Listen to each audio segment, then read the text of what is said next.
Service વાળા એક પણ રૂપિયો લેવાના નથી. આ સેવામાં અહીંયા આવ્યા છે તો એ ભટ્ટ દાદાને ખૂબ ખૂબ વિનંતી, ધન્યવાદ. અને દાદાને વિનંતી કરું ભટ્ટ દાદાને કે સ્ટેજ ઉપર પધારે અને સન્માનનો સ્વીકાર કરે. એક પણ રૂપિયો આ રૂવાપરી સાઉન્ડ સર્વિસ વાળા આપણી પાસેથી લેવાના નથી. આપણા જાણીતા છે, નજીકના છે. ભટ્ટ દાદા ખૂબ ખૂબ તમારો ધન્યવાદ. સમય ઘણો થઈ ગયો છે, હવે કોઈ બોલો રામચંદ્ર ભગવાનની જય, મહાવીર વૃક્ષ હનુમાનજી દાદાની જય, સત્ય સનાતન ધર્મની જય. અત્રે ધર્મસભાની અંદર પધારેલા સંતો, મહંતો, શાસ્ત્રી, સરપંચો, રાજકીય આગેવાનો તમામના ચરણોમાં કોટી કોટી વંદન. તેવી જ રીતે ધર્મપ્રેમી જ્યાં જ્યાં દાદાનું વાયક મળ્યું ત્યાંથી આવા ધોમ ધકતા તાપની અંદર આમંત્રણને માન દઈને ભાઈઓ, બહેનો, માતાઓ, બાળકો જે અત્રે ઉપસ્થિત છે, મોટી સંખ્યામાં ઉપસ્થિત છે, આ જોઈને મારું એક સાધુ જીવનની અંદર દિલ ગદગદિત થાય છે કે ખરેખર દાદાનું વાયક પહોંચ્યું છે ને માણસોએ આ વાયકને માન આપ્યું છે. પ્રસંગ તો સનાતન ધર્મના સાધુને ઘણા બધા કરવા જ હોય છે, પણ જ્યારે આપણી સંખ્યા ન હોય ત્યારે અમને થોડીક નારાજગી થાય છે. પણ આજે આવો માહોલ, જો કે અહીંયા તો દરેક વર્ષે માહોલ થાય જ છે અને ભાવથી આવે છે. આની પાછળ મારો હેતુ પણ એવો છે, આવો ભાવ સદાને માટે અમારા આશ્રમ ઉપર રાખજો. બાકી સવિશેષ તો ખાસ પ્રવચનની મારી કોઈ પીસ નથી કે કોઈ એવું મોટું જ્ઞાની નથી, પણ એક સંસારની હારી જીવન જીવીને માત પિતાના આશીર્વાદ સાથે હું આ કાર્ય કરું છું. મારા ઉપર માત પિતાની કૃપા છે. તેવી જ રીતે અનેક સાધુ સંતો મંડળેશ્વરોની પણ હું સતત આશીર્વાદ લઈને આ ભાવથી, પ્રેમથી જે કંઈ મારાથી થાય એ સેવા પૂજાના ભાવથી નિસ્વાર્થ ભાવે કરું છું.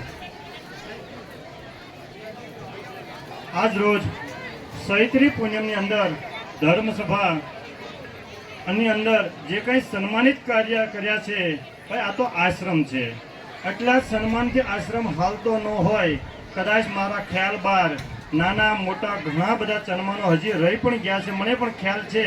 પણ કદાચ કોઈ દિલની અંદર એવું દુઃખ ન લગાડતા કે બાપુએ અમને કેમ ન લીધા. આવતી હનુમાન જયંતિમાં કદાચ મારા ખ્યાલ બહાર કોઈ પણ એવું પ્રવચન રહી ગયું છે તો હું એમને પણ સન્માનિત કરીશ. કારણ કે આપ બધા આશ્રમના એક ટેકા છો, એક શ્રોતાઓ છો. કારણ કે આવો દાન હશે તો જ આવા સત્કર્મો થશે, અને સત્કર્મો થશે તો આજુબાજુના તમામના ગામના ઉપરથી આપણો જે કંઈ ભાર હોય આવા સત્કર્મોથી ઉતરતો હોય છે. તો આજ રોજ આ ધર્મસભામાં આશ્રમમાં દાદાને, હનુમાનજી મહારાજને આમંત્રણને માન દઈને પધારેલા માતા, બહેનો, બાળકો, વડીલોને ખૂબ ખૂબ મારી શુભકામના, એવો મારો રાજીપો પણ વ્યક્ત કરું છું. સવિશેષ કંઈક મારી ભૂલ પણ આમાં રહેતી હોય તો મને જાણ કરવી. અને જે રીતે દાતાઓએ, સેવકોએ ખૂબ મને સહકાર મળે છે. કદાચ ગરીબ આશ્રમની અંદર ટ્રેક્ટર મગાવીને ફોન કરો તો કે બાપુ હાજર છીએ, જીસીબી મગાવો અને ફોન કરો તો કે બાપુ હાજર છીએ, યજ્ઞના પાટલા લખો હોય તો કે બાપુ ખાલી હુકમ કરો. તો આ બધું જે કાંઈ થાય છે, આપ જે કાંઈ સાનિધ્યમાં બિરાજમાન છો, તો આમાં ઘણા બધા સફાઈ કરવાવાળા છે. હમણાં જ તે ભારાપરા વાડી વિસ્તારની બહેનોએ માની લો ધૂળઝાડા કરવાના હતા, ઘઉં ચોખા સાફ કરવાના હતા. આવી ઝીણી મોટી, નાના મોટી અનેક પ્રવૃત્તિમાં મને મદદરૂપ બને છે. આજુબાજુના દરેક ગામનો મને સાથ ને સહકાર છે. એક આ સાધુ જીવનની અંદર જ્યારે જ્યારે આશ્રમને જરૂર પડે ત્યારે નાની એવું વાયક મળે તો પણ આશ્રમની સેવા કરજો. આ તમારા કર્મનો ભાથું બંધાય છે. કારણ કે આ કોઈ પાપ કર્મ નથી. તમે જે કાંઈ સેવા કરો છો ને એ હનુમાનના સાનિધ્યમાં કરો છો. તો હનુમાન દાદા તો આપને બધાને ખબર છે કોઈનું ક્યારેય ઉધાર રાખતા નથી. આપ સેવા કરો અને માગો એટલે 5મે દી આપને રિઝલ્ટ આપે એવા આપણે હનુમાન દાદાના સેવકો છીએ. નાના મોટા ઘણા બધા માણસો, ઘણા બધા મદદરૂપ બન્યા છે. આપણે કદાચ 40-50 સન્માન કર્યા તો 40-50 નહીં, અહીંયા તો લગભગ 200-500 માણસો સહકાર નાનું મોટું દે છે. છતાં આનાથી વિશેષ કાંઈ હશે તો આવતી હનુમાન જયંતિ આનાથી પણ ભાવ વિભોરથી આપણે સન્માનિત કરશું. અસ્તુ.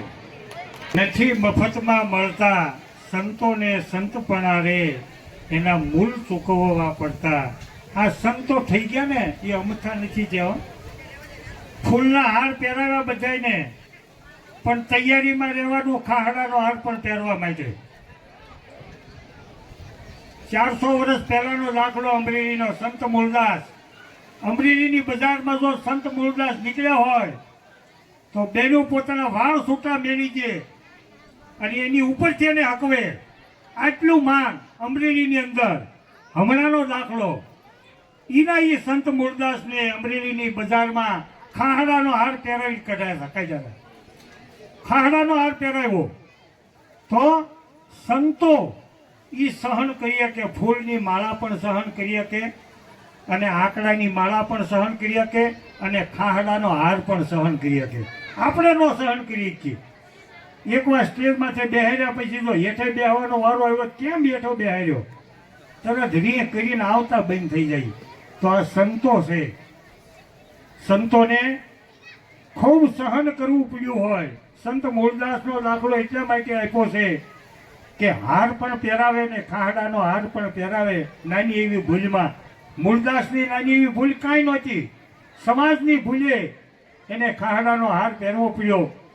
તો આવા ધર્મના કાર્યની અંદર આપણે સતત જો રહેતા હોઈએ, રામાયણ ને મહાભારત ને ભાગવદ ગીતા શું કામ થાય છે? રામાયણની અંદર આપણે શું શીખવાનું છે કે રામ અને સીતાનું જીવન શીખો. સીતા માતા પરણીને આવ્યા, લગ્ન કરીને આવ્યા એટલે તરત જ વનવાસ પૂરો કરીને આવ્યા એટલે તરત જ બીજો વનવાસ. જંગલની અંદર એના પુત્રોનો જન્મ દેવરાયો. છતાંય તમે ક્યારે સાંભળ્યું કે સીતા માતાએ રામની ફરિયાદ કરી હોય? સીતા માતાએ ક્યારેય ફરિયાદ કરી કે રામ તમે મને બહુ દુઃખ આપ્યું એમ?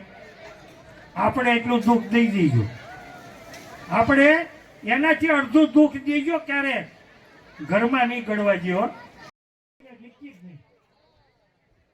હાથમાં સુદર્શન નહીં લો, હથિયાર નહીં લો. આવી ભીષ્મ પ્રતિજ્ઞા કરવા વાળા પણ હાથમાં હથિયાર લઈ લે. ક્યારે પ્રતિજ્ઞા લે, ક્યારે પ્રતિજ્ઞા તોડે એ નક્કી નહીં. કારણ કે કૃષ્ણ ભગવાન હતા અને ઓલા રામ હતા. તો રામ અને સીતા, રાધા અને કૃષ્ણના ચરિત્ર માટે આપણે કંઈક શીખવાનું છે. થોડી ઘણી કદાચ પુરુષોની ભૂલ થાય ને એટલે આજને સાંભળતા નથી, ખાવામાં તકલીફ છે. આપણે સાંભળીએ છીએ.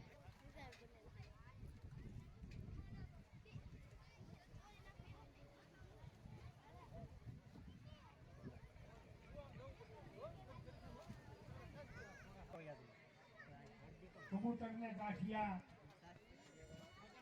કન્યાઓને ગાંઠિયા, ખૂબ પ્રવૃત્તિ. દર શનિવારે જમણવાર નાના બાળકોનું, દર પૂનમનો થાળ. તો આપણે કંઈક દાન અહીંયા દેવું પડશે. ખૂબ આપ્યું આજનું દાન અઢળક છે. હજુ આપણે જે દર મહિને પૂનમ અહીંયા ઉજવવામાં આવે છે અને પૂનમનો થાળ જે ધરવામાં આવે છે, થાળ અત્યારે આપણી પાસે ઘણા છે, પણ 11,000 રૂપિયા આપણે લઈ અને અનલિમિટેડ ની થાળીની વ્યવસ્થા કરવાની, ની બળતણની વ્યવસ્થા કરવાની, ની વાસણની વ્યવસ્થા કરવાની. સીધું જમવા માટે આપણા 500-800,000 મહેમાનને લઈએ આપણે, પણ ફક્ત 11,000. ગુરુદેવની છે, ગણપતિ દાદાની છે, બ્રહ્મચારી બાપુની છે, ઘોરકિયાપતિ રાઘવ રાજારામ, પતિત પાવન સીતારામ.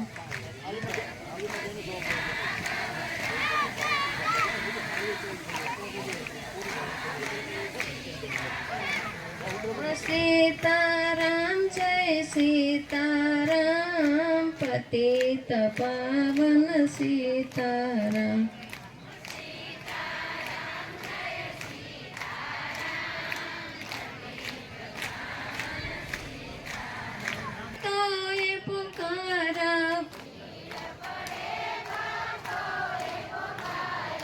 કષ્ટ હરો પ્રભુ આપ હમારા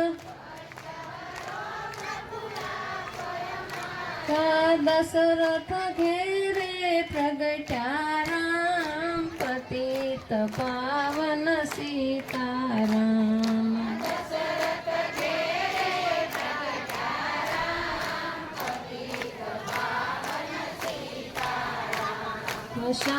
શારભાઈઓની સુંદર જોડી હસતા રમતા ખેલે હોળી બાળ લીલા કરી રીઝવે રામ પતિત પાવન સીતારામ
સીતા